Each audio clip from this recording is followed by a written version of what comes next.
से पहले भी इसी रीति से सताया, इसी रीति से सताया। सब हो चुका है और हम लोग प्रार्थना करेंगे।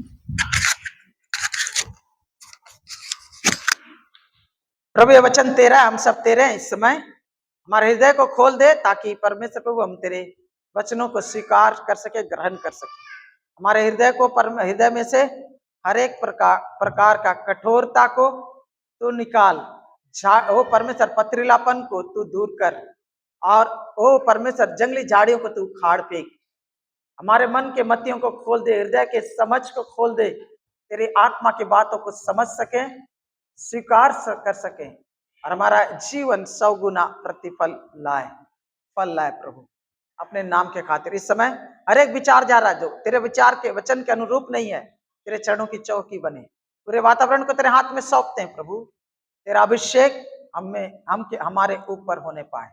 प्रभु तेरा वचन व्यर्थ न जाए, हिम की नाई, ओस की नाई, वर्षा की नाई, ओ परमेश्वर प्रभु जिस प्रकार जमीन को सींचती और फलवंत करती उसी प्रकार आज करने पाए। अपने नाम के खातिर ऐसा कर पिता।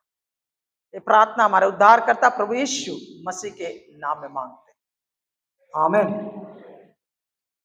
आज का हम लोग का देखने का विषय है सताव के प्रति सही प्रतिक्रिया। सताव के प्रति सही प्रतिक्रिया। पिछले सप्ताह जब हम लोगों ने अध्ययन किया 10 पद को, तो हमने देखे धन्य है जो धार्मिकता के कारण सताए जाते हैं, क्योंकि स्वर्ग का राज उन्हीं का है। जब लोग धार्मिकता के कारण, बेवकूफी और पाप और मूर्खता और गलती के कारण नहीं, वरन परमेश्वर के अनुरूप, परमेश्वर की इच्छा अनुरूप जिंदगी जीने के कारण, मसीह होने के कारण, परमेश्वर के प्रति वफादारी और उनके मानकों के प्रति वफादारी के कारण जब लोग सताए जाते हैं, जैसे कि दानियेल, शद्रक और मेशक और अबेदनगो को किया गया, तो वो लोग क्या है? धन्य है वे लोग धन्य है। और बोलता है क्योंकि स्वर्ग का राज उन्हीं का है। स्वर्ग का राज उन्हीं का। क्यों धन्य है? क्योंकि उन्हें स्वर्ग निश्चित रूप से मिलेगा, उन्हीं का है। यानी कि निश्चितता, गारंटी इस बात को बताता है। और मैं आपके सामने इस बात को बताना चाहता हूं शुरुआत में कि सताव एक व्यक्ति का, जो धार्मिकता के कारण सताया जाना, एक व्यक्ति का मसीह के साथ सही संबंध का प्रतीक होता है, और इस बात का भी कि वो निश्चित रूप से स्वर्ग जा रहा है। लेकिन जब ये जो 3 से लेकर 10 वचनों को कहने के बाद यीशु मसीह अभी अपने शिष्यों को, जो उनके श्रोता हैं, उन्हें प्रत्यक्ष रूप से कहते, धन्य हो तुम। ये तो धन्य है वे अभी बोल रहे हैं कि धन्य हो तुम जितने मेरे चेले हो। समझ में आ रहा है? यहां पर तो धन्य हो तुम जब मनुष्य मेरे कारण तुम्हारी निंदा करें और सताएं और सब झूठ बोल कर क्या करें? तुम्हारे विरोध में सब प्रकार की बुरी बातें कहें। सब प्रकार की बुरी बातें कहें। जब इस वचन को हम लोग गौर करके देखेंगे तो हम लोग पाएंगे कुछ बातों को। देखेगा, पहला चीज, धन्य हो तुम, यानी कि हमें भी वो धन्यता प्राप्त हो सकती है, और धन्य हम भी हैं। और धन्य हो तुम बोलता, होगे तुमने, धन्य हो तुम जब मनुष्य मेरे कारण तुम्हारी निंदा करे और सताए और झूठ बोल तुम्हारे विरुद्ध में सब प्रकार की बुरी बातें कहे। ध्यान से सुनिए, धन्य तुम जब बोल रहे तो उनके चेलों को बोल रहे हैं, उनके श्रोताओं को बोल रहे हैं, उनके अनुसरणकारियों को बोल रहे हैं। अगर आप है तो ये आपके लिए भी लागू होता है। और बोलता है जब मनुष्य मेरे कारण तुम्हारी निंदा करे। कौन निंदा करेगा? मनुष्य। और यहाँ इस वचनों को जब हम देख रहे हैं तो धन्य हो तुम जब मनुष्य मेरे कारण तुम्हारी निंदा करे और सताए और झूठ बोल तुम्हारे विरुद्ध सब प्रकार की बुरी बातें करना, तब आनंदित और मगन होना। जब इस बात को यीशु मसीह बोल रहे हैं तो एक बात को मैं गौर करवा देना चाहता हूं, वहां किसी के लिए एक्सेप्शन नहीं है। कोई भी जो यीशु मसीह का चेला है उसमें किसी के लिए व्यतिरेक नहीं है, एक्सेप्शन नहीं है, उसके लिए छूट नहीं है। धन्य हो तुम, अगर तुम मेरे चेले हो तो धन्य हो। कब? जब मनुष्य मेरे कारण तुम्हारी क्या करे? निंदा करे और सताएं। निंदा करे और क्या करे? सताएं। देखिए मेरे प्रियो, आज के तारीख में जब हम लोग कल पिछले बार जब हम देख रहे थे तो इस बात को हम लोग अच्छी तरह से समझ गए। कोई मेहरबानी करके पढ़िएगा, यूहन्ना 15 का 20 को कोई पढ़ दीजिएगा। यूहन्ना 15 का 20 को।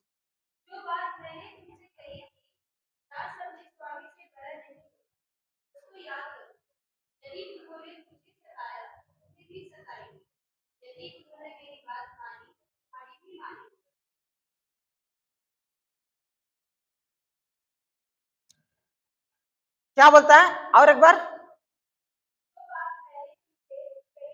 हाँ, उनको क्या रखो? याद रखो। आगे, यदि उन्होंने मुझे सताया तो तुम्हें भी सताएंगे। अगर उन्होंने मेरी बात मानी तुम्हारी भी मानेंगे। ये है यीशु मसीह सपाट शब्दों में बोल दे रहे। यदि मुझे सताया तो तुम्हें भी सताएंगे। दूसरी जगह यीशु मसीह बोलते हैं, अगर उन्हें हरे पेड़ के साथ ऐसा किया तो सूखे के साथ क्या नहीं करेंगे। आज जिस भारत में हम रह रहे हैं और जिस राजनीतिक और धार्मिक परिवेश में हम जी रहे हैं, तो मसीह जीवन में सताव से बचना कोई लग्जरी नहीं है, वरन अनिवार्य है। समझ में आ रहा? और यीशु के चेले के रूप में जब आप जीते हैं और धार्मिक जीवन जीते हैं यीशु के मानकों के अनुसार, तब निश्चित रूप से सताए जाएंगे। इसलिए बोला, यीशु मसीह ने कहा कि यदि उन्होंने मुझे सताया तो तुम्हें भी सताएंगे। कोई व्यतिरेक नहीं है, कोई एक्सेप्शन नहीं है।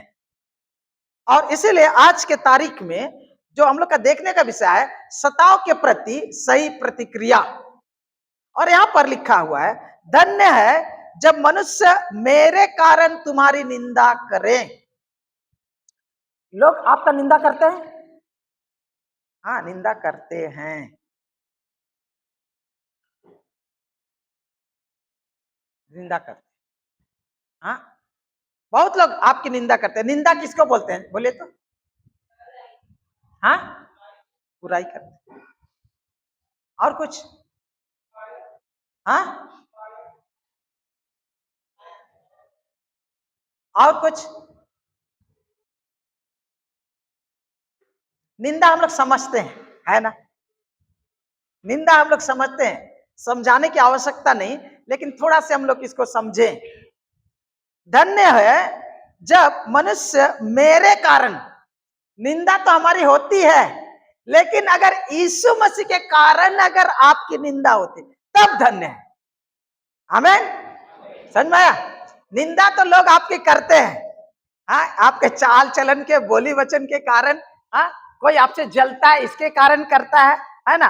कोई आपसे डांट करता है इसलिए कारण करता है, या आपने किसी का हानि किया, किसी को चोट पहुंचा इसलिए वो आपकी निंदा कर रहा है। बहुत सारे कारण से लोग निंदा करते हैं, लेकिन अगर यीशु मसीह के कारण अगर आपकी निंदा की जाती है तब आप धन्य हैं। यूं ही धन्य नहीं है, यूं ही आशीषित नहीं है। समझ के समझने की जरूरत है। धन्य है जब मनुष्य मेरे कारण तुम्हारी क्या करे? निंदा करें, अपमान करें। यानी कि निंदा कर रहे हैं, गाली दे रहे हैं, ताना मार रहे हैं, कठोर और अपमानजनक शब्दों से आपको नीचा दिखाने का प्रयास कर रहे हैं, सार्वजनिक रूप से आपका मजाक उड़ाया जा रहा है, आपको ऐसे ऐसे शब्दों को उपयोग किया जा रहा है जिसके द्वारा आपको शर्मिंदगी महसूस कराने के प्रयास किया जा रहा, आपको लज्जित करने का प्रयास किया जा रहा, आपको नीचा दिखाने का प्रयास किया जा रहा है। हाँ? ये आपकी निंदा करें। यहाँ जो निंदा शब्द है हम लोग हिंदी में जब समझते हैं तो निंदा लोग पीठ पीछे करते हैं, लेकिन यूनानी भाषा में जो शब्द है मुंह पर, समझ में आ रहा है? मुंह पर कीचड़ फेंकना जो बोलता है ना, डायरेक्ट आपको शब्दों से आक्रमण कर रहे हैं। समझ मारा? यहाँ बोलते हैं धन्य है जो तो मेरे कारण मनुष्य तुम्हारी निंदा करें और क्या करें, सताएं।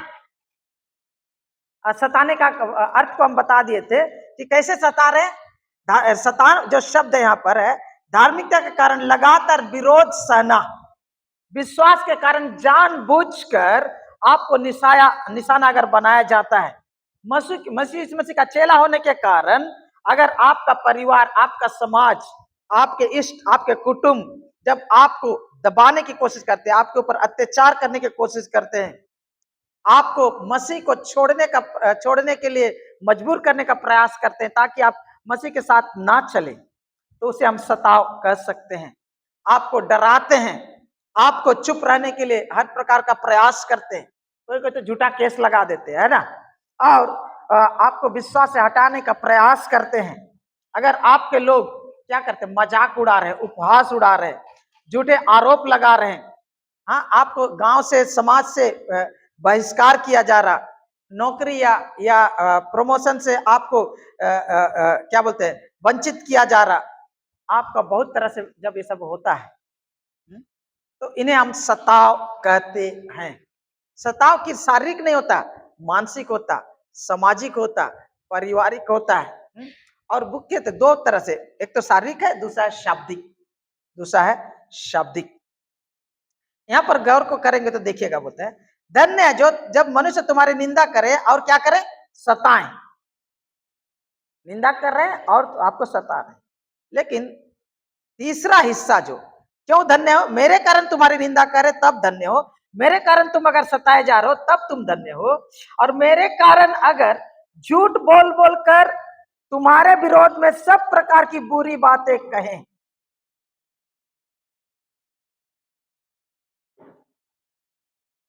किसके कारण? मेरे कारण।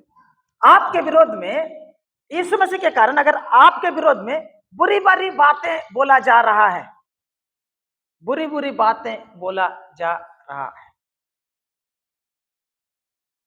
यीशु मसीह के कारण, तब आप धन्य हैं। समझ में आ रहा है? तब आप धन्य हैं।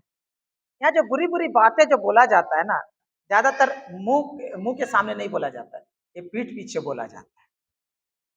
बुरी बुरी बातें पीठ पीछे बोली जाती हैं, आपके विरोध में अफवाहें फैलाई जाती हैं, आपके चरित्र पर झूठे आरोप लगाए जाते, आपके आपके आपके क्रियाकलाप के ऊपर सवाल उठाए जाते हैं, लोगों के बीच में आपके पीठ पीछे बदनामी की जाती है, आपके इरादों, आपके कर्मों, आपके सेवा के को गलत रीति से लोगों के सामने प्रस्तुत किया जाता है। हाँ,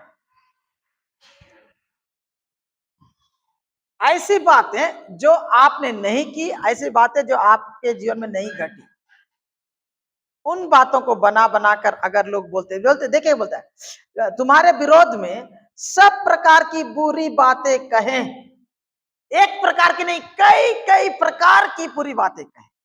नीरो के जमाने में मसीहों को कैसे उनके बारे में विरोध बात कर, इसलिए कि प्रभु भोज खाते हैं, यानी कि यीशु का देह और लहू का प्रतीक को दाखरस और रोटी को खाते हैं, तो उन पर ये इल्जाम लगाएगा कि ये लोग क्या है, नरभक्षी हैं। ये लोग क्या है, नरभक्षी है, इंसान का मांस खाने वाले लोग हैं। ये लोग बच्चों को बलि करते हैं और खाते हैं, और तरह तरह के अफवाह उनके विरोध में फैलाई गई। क्यों? क्योंकि वो लोग प्रभु भोज करते थे, प्रभु भोज करते हैं, और इसीलिए वो लोग छुप छुप कर प्रार्थना करते थे, तो उनके विरोध में भी तरह तरह के अलग अलग बात बोली जाती थी। और उस समय रोम साम्राज्य चारों ओर फैला हुआ था, हाँ, चारों ओर फैला हुआ था। तो उस रोम साम्राज्य को एकता में बनाए रखने के लिए जो मुख्य व्यक्ति, एक जैसे हम लोग का भारत में अभी एक जन व्यक्ति को चारों ओर फैला, उनका चित्र चारों ओर रखने का कोशिश किया जा रहा है ना, उसी प्रकार वहां पर भी था, और वो था सम्राट सीजर, जो जिसे बोला जाता, और उसके द्वारा पूरे देश को, पूरे साम्राज्य को इकट्ठा करके रखने की कोशिश की। और उसके लिए उन्होंने क्या इंट्रोड्यूस किया था, उन्होंने इंट्रोड्यूस किया था सम्राट पूजा, एम्परर वर्शिप। यानी कि आपको क्या करना पड़ेगा, सम्राट को ईश्वर का दर्जा देना पड़ेगा, ईश्वर का दर्जा देना पड़ेगा। और उसके प्रति आप अपने अपने वफादारी को मौखिक रूप से, सार्वजनिक रूप से और मौखिक रूप से आपको बोलना पड़ेगा। समझ में आ रहा? और जब आप साल में एक बार, कम से कम हर साल आपको सार्वजनिक रूप से, मौखिक रूप से आपको ये बोलना पड़ेगा कि सीजर, सम्राट प्रभु है। कौन है? सम्राट प्रभु है, मतलब प्रभु परमेश्वर। समझ में आ रहा है? और मसीह लोग इस बात को मानने के लिए तैयार तो नहीं है। वो लोग किस बात को मानते कि यीशु मसीह ही प्रभु है और कोई नहीं, और इसीलिए वो लोग नहीं करते थे। और बाकी लोगों के लिए क्या था कि आप जब साल में एक बार कम से कम जाकर आप सार्वजनिक रूप से और मौखिक रूप से कहेंगे कि सीजर, हाँ, कैसर प्रभु है, आप सभी बोलेंगे तो आपको एक सर्टिफिकेट मिलेगा। वो सर्टिफिकेट आपके पास रहेगा और उसके बाद आप किसको भी पूजा करो, आराधना करो, जो भी करो, कोई फर्क नहीं पड़ता, लेकिन साल में कम से कम एक बार आपको बोलना ही पड़ेगा। और मसीह लोग इससे इनकार करते थे क्योंकि उनके लिए एक ही प्रभु है, एक ही परमेश्वर है। अगर वचन को पढ़िएगा, अगर रोमियो 8 अध्याय पढ़िएगा और 10 अध्याय पढ़िएगा, पहला कुरिन्थी 10 अध्याय में शायद, हाँ तो पढ़े, हाँ, इस संसार में बहुत से ईश्वर और बहुत से प्रभु हैं, परंतु हमारे लिए तो एक ही प्रभु है। कौन है? वो है यीशु मसीह। आइए वचन को पढ़ते हैं। आइए देखिए, इस वचन को देख दे, हमको सही से याद नहीं आ रहा, 10 अध्याय में है शायद, रोमियो का 10 अध्याय में होना चाहिए। हालेलुया, नहीं, 8 अध्याय, पहला कुरिन्थी 8 अध्याय में 4 पद से मैं पढ़ रहा हूँ। अतः मूर्तियों के सामने बलि को वस्तुओं के खाने के विषय में हम जानते हैं कि मूर्ति जगत में कोई वस्तु नहीं और एक को छोड़ और कोई परमेश्वर नहीं। यद्यपि आकाश में और पृथ्वी पर बहुत से ईश्वर कहलाते हैं, जैसा कि बहुत से ईश्वर और बहुत से प्रभु हैं, तो भी हमारे लिए तो एक ही परमेश्वर है, अर्थात पिता, जिसकी ओर से सब वस्तुएं हैं और हम उसी के लिए हैं, और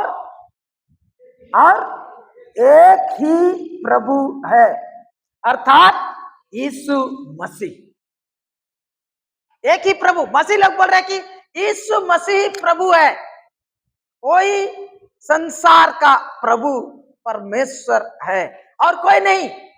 और इसीलिए मसीहों को बहुत ही देशद्रोही घोषित किया गया, उनको सताया गया, इसके कारण उनके संपत्तियों को जब्त किया गया, उनको जेल में डाला गया, कितनों को सताया गया, कितनों को मार डाला गया, हाँ, आग में जलाकर, जानवरों के आगे फेंक कर, हाँ, अरेना में क्या मनोरंजन के लिए जानवरों के साथ लड़ाकर उनको मार दिया गया और तरह तरह से उनके साथ अच्छा अत्याचार किया गया। क्या? झूठा आरोप लगा कर उनके साथ। ये लोग क्या है? देशद्रोही। ये लोग कौन है? हाँ, इंसान का मांस खाने वाले लोग हैं। ये लोग कौन है?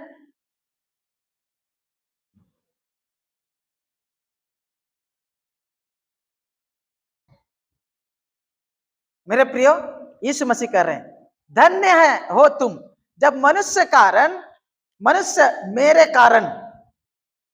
मेरे कारण तुम्हारी निंदा करें। तुम्हारी क्या करें? निंदा करें और सताएं और झूठ बोल बोल कर, सच बोल बोल कर नहीं। अगर आपने कुछ गलती किया और आपके बारे में निंदा की जा रही है, हाँ, बुरी बुरी बातें बोली जा रही, तो थोड़ा तो हजम होता है। लेकिन जब आपको भी कुछ किया नहीं है फिर भी आपके विरोध में गलत गलत बातें बोला जाता है, तो क्या करता है? यहां लगता है, क्योंकि हमारे अहंकार को, हमारे आत्म घमंड को और हमारी पहचान को, हमारी इज्जत, हमारी सम्मान को बहुत चोट लगती है और हम तिलमिला जाते हैं। समझ में आ रहा है? हम लोग तिलमिला जाते हैं और हमारी प्रतिक्रिया बहुत अलग प्रकार की होती है, बहुत ही अलग प्रकार की होती है। यीशु मसीह कहते हैं, धन्य हो तुम जब मनुष्य मेरे कारण तुम्हारी निंदा करे और सताए और झूठ बोल बोल कर तुम्हारे विरोध में एक प्रकार की नहीं सब प्रकार की बुरी बातें कहें। ऐसा गंदा गंदा बात बोलेगा कि बोलने का नहीं। इस साल का ही बात है, आंटी सीता दास को जो लोग जानते हैं, अभी बिहार में हो, उनके विरोध में उनके पड़ोस के औरत लोग, गांव के लोग, उनके अपने ही जेठानी देवरानी और जो सब रहे और जितने इतना कच्चा कच्चा भद्दा भद्दा बात बोले कि आंटी कई सप्ताह तक खाली रोते रहती थी, फोन कर करके बोलती थी पास्टर हमको ऐसे बोले, पास्टर हमको ऐसे बोले। हाँ, मुसलमान हो गया उसके बाद जितना कच्चा कच्चा चीज जो बोलेगा कि उसका कलेजा फट जाएगा, मरने का मन करता है। पास्टर बोल रहा है मर जाए जैसे ऐसा इच्छा करता है, रो रो के। क्यों मालूम है?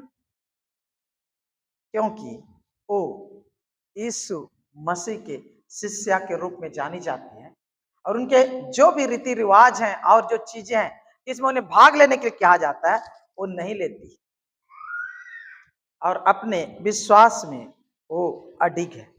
इसके कारण उनके विरोध में तरह तरह की बात, ऐसी गंदी गंदी बातें जिसे मुंह में नहीं लाया जा सकता है।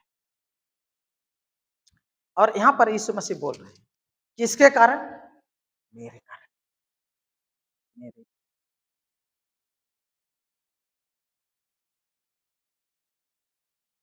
आप प्रभु के चेले हैं,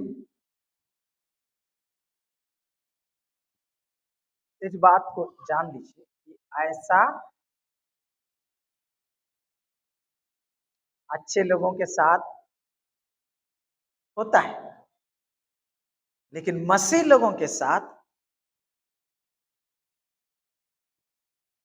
और भी अधिक होता है, और भी अधिक होता है।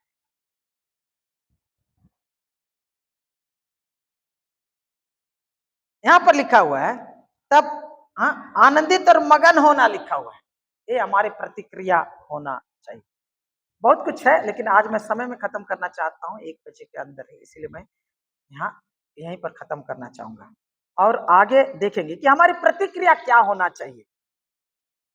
जब हमारे हमारे लोग हमारी निंदा करते हैं, हमें सताते हैं और हमारे विरोध में तरह तरह की बीत बातें करते हैं, तो हमारे अंदर से प्रतिक्रिया होती है क्योंकि हमें इंसान है, हमें चोट लगती है, हमें हमें आघात लगती है, अंदर कलेजा फट जाता है, चीर जाता है, आघात हो जाता है और हम लोग प्रतिक्रिया निकालते हैं। लेकिन ये प्रतिक्रिया बहुत बार ऐसा होता है कि कोई कोई तो गुस्सा होकर बोलता है हम श्राप दे देंगे, परमेश्वर वो लोग को सजा देगा, परमेश्वर ये करेगा, परमेश्वर वो करेगा।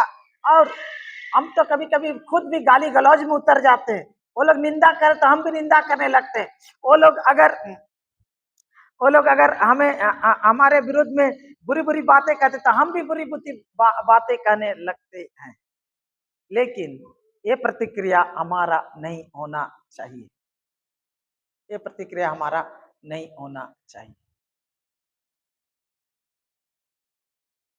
प्रतिक्रिया तो होगी, प्रतिक्रिया तो हम लोग को दिखाना है, लेकिन पहला चीज बोलता है तब आनंदित और मगन होना बोलता है क्योंकि तुम्हारे लिए स्वर्ग में बड़ा प्रतिफल है। यहाँ जो चीज लिखा नहीं हो वो मैं आपको दिखाना चाहता हूं, वो है कि आनंदित और मगन होना बोलता है। क्या पगला है? ऋतु का पुस्तक 4 का 29-30 को पढ़ेंगे तो आप पाइएगा वहां पर, ठीक है। अभी मत देखिए, लेकिन अभी मैं आपके सामने जो बात को बताना चाह रहा हूं वो ये है कि पहला चीज हमारे अंदर सही मानसिकता होने की जरूरत है। हाँ, सही माइंड सेट होने की जरूरत है, सही विचार बोध होने की जरूरत है। हाँ, समझ मारा।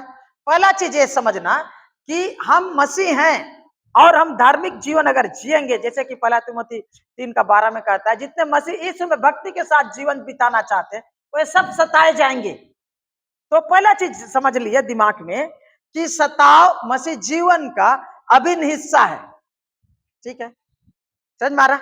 ये हमारे जीवन में आएगा ही। दूसरा, यहाँ जो समझने की बात है आनंदित और मगन होना, वहां पर पहला चीज है कि सताव को स्वीकार करना। अगर आप सताव को स्वीकार नहीं करते तो आप कभी भी आनंदित और मगन नहीं हो सकते। अभी मेरे साथ खोले प्रेरितों का पुस्तक,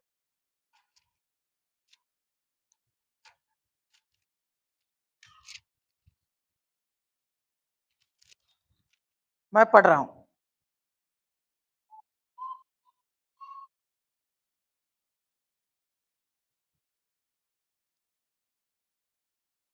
29 में हम लोग पढ़ते हैं इस प्रकार, अब हे प्रभु उनकी धमकियों को देख और अपने दासों के वरदान दे कि तेरा वचन बड़े हिवाए से सुनाए और चंगा करने के लिए तू अपना हाथ बढ़ा कि चिन्ह और अद्भुत काम तेरे पवित्र सेवक यीशु के नाम से किए जाएं। आगे जब प्रार्थना कर चुके तो स्थान जहां वह इकट्ठे थे तो हिल गया, वे सब पवित्र आत्मा से परिपूर्ण हो गए और परमेश्वर का वचन हिवाए से सुनाते रहे। इस वचन को अगर गौर करेंगे तो आप पाइएगा नहीं, प्रभु सताव को रोक प्रार्थना नहीं कर रहे लोग, प्रभु सताव को रोक ये प्रार्थना ये लोग नहीं कर रहा, वरन ये बोल रहा कि हे प्रभु उनकी धमकियों को देख और अपने दासों के वरदान दे कि तेरा वचन बड़े हिवाए से सुना है, चंगा करने के लिए तू अपना हाथ बढ़ा, चिन्ह और अद्भुत काम कर। उसके बाद प्रार्थना कर चुके तो जगह हिल गया और पवित्र आत्मा से परिपूर्ण हुए। उसके बाद और बड़े हिवाए से वचन को सुनाते रहे। तो पहला चीज उन्होंने इसके विरोध में प्रार्थना नहीं किया। अभी 5 अध्याय का 40 और 41 को पढ़ रहा है। तब उन्होंने उसकी बात मान ली और प्रेरितों को बुलाकर पिटवाया और यह आदेश देकर छोड़ दिया कि यीशु के नाम से फिर कोई बात ना करना। वो इस बात से आनंदित होकर महासभा के सामने से चले गए कि हम उसके नाम के लिए अपमानित होने के योग्य तो ठहरे। वो इस बात से आनंदित होकर कि महासभा के सामने से चले गए कि हम उसके नाम के लिए अपमानित होने के योग्य तो ठहरे। यहां जो चीज मैं आपके सामने बताना चाह रहा हूं कि उनके मानसिकता कैसी है। पहला चीज सताव को स्वीकार करना कि ये सच्चाई है मसीह जीवन का। दूसरा चीज जब सताव होता है तो उसे स्वीकार करना। अगर उसे स्वीकार नहीं करते हैं तो आप उसका तिरस्कार करते हैं तो आपके अंदर कटुता और नकारात्मक प्रतिक्रिया होगी। यहाँ पतरस और उनके बाकी चेलों को हम लोग देखते हैं, वो बड़े आनंद से चले गए। किस लिए? कि हमने यीशु मसीह के नाम के कारण अपमानित होने के लायक तो ठहरे। हाँ, पिटवाया गया पब्लिक में, वो लोग पब्लिक में लोग को पिटवाया गया और लोग क्या कर रहे हैं? खुश हो रहे हैं और बोल रहे हैं कि हम यीशु मसीह के कारण क्या अपमानित होने के योग्य ठहरे। अभी का जमाने बोलेंगे ऐसे बोलेगा, यानी कि बैज ऑफ ऑनर जिसे इंग्लिश में बोलता है। एक घमंड की बात है, फकर की बात है, एक सम्मान की बात है कि यीशु मसीह के लिए हम अपमानित हुए। ये मानसिकता हमारी होनी चाहिए। ये नहीं कि हम मारे गए तो हम मुंह छुपा के बोले, नहीं, घमंड आनंद वाला बात है। प्रभु के लिए हमने ऐसा, समझ मारा, ये मानसिकता हमारी होनी चाहिए। तब जाकर हमारे अंदर तीसरी मानसिकता आएगी और वो बोलता है आनंदित, और क्या बोलता है? मगन होना, आनंदित होना। हाँ, प्रभु यीशु मसीह के कारण आपकी अगर निंदा हो रही है, आपकी बदनामी हो रही है, आपका बुरी बुरी बातें कर रहे हैं, तो हमारा प्रतिक्रिया क्या होना चाहिए? बोलता है कि बोलता है यीशु मसीह कह रहे हैं कि तू आनंदित होना, आनंदित, खुश होना। हाँ, खुश होना बोलता है। तब आनंदित और मगन होना। आनंदित होना यानी कि प्रसन्न होना, मतलब पिटा रहा तो लोग खुश हो, अपमानित हो रहा तो खुश हो रहा। हाँ, प्रसन्न होना, हर्षित होना। परमेश्वर ने जो ये सुंदर मौका दिया, ये जो सौभाग्य दे कि यीशु मसीह के लिए हम अपमानित और मार खा रहे, सताए जा रहे हैं, उसमें उल्लसित होना। कठिन परिस्थितियों में भी खुश रहना। जैसे कि पौलुस और सिलास जेल में बंद है, उनके हाथ पैर को कांटों में ठोक दिया गया है, कांटों, और वो लोग रात को आराधना उपासना कर रहे। क्या बोल रहे? आनंदित। इसीलिए याकूब 1 में बोलता है कि हे मेरे भाइयों, जब तुम नाना प्रकार की परीक्षा में होकर गुजरो तो उसे बड़े आनंद की बात समझो। आनंद की बात समझो।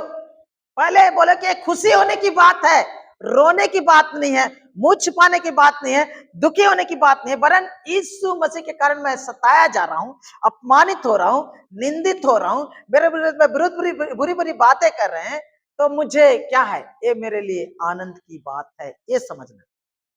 आनंदित होना, आनंदित होना।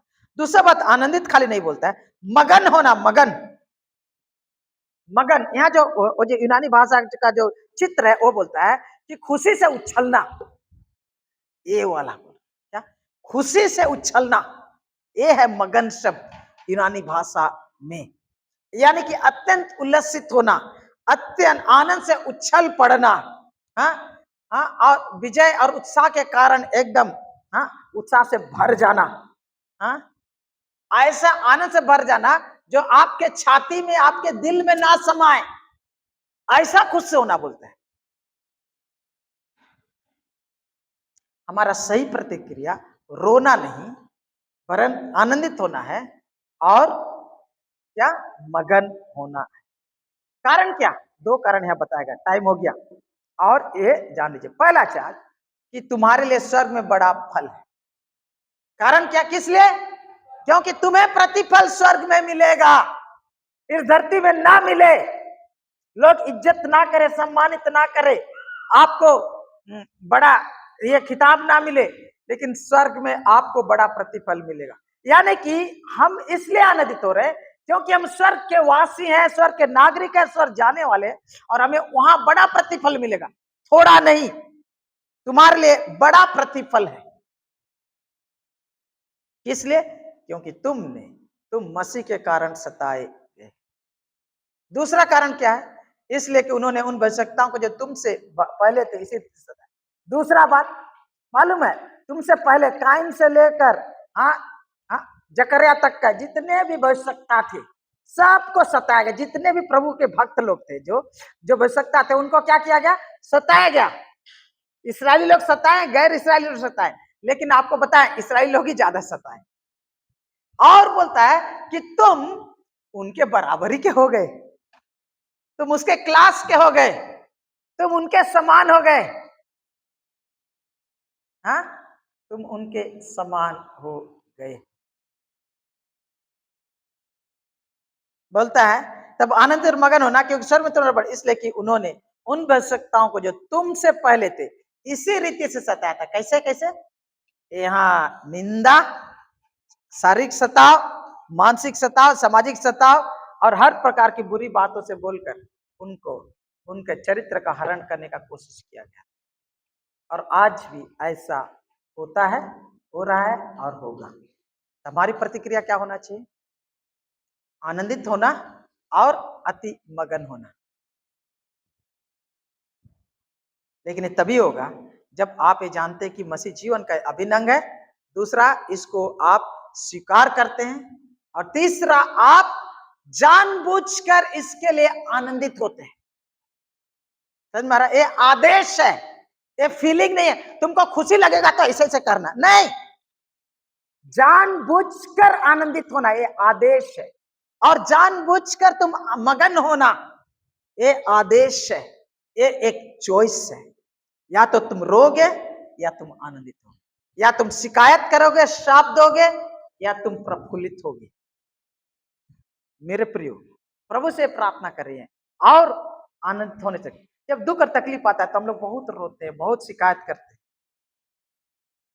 अगर हमारे सोच विचार को नहीं बदलेंगे, जब अगर सताव और निंदा और अपमान आएगा तो हम वही व्यवहार को जारी रखेंगे।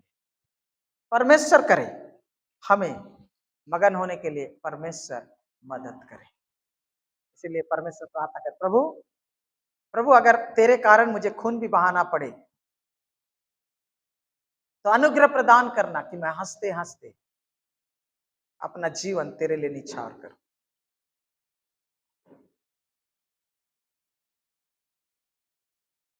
आइए हम सर्व को झुकाएं। पवित्र पिता, आज के तारीख में तेरे वचन के अनुसार इस समय हम प्रार्थना करते हैं। आज भारत की कलीसिया के लिए हम प्रार्थना करते हैं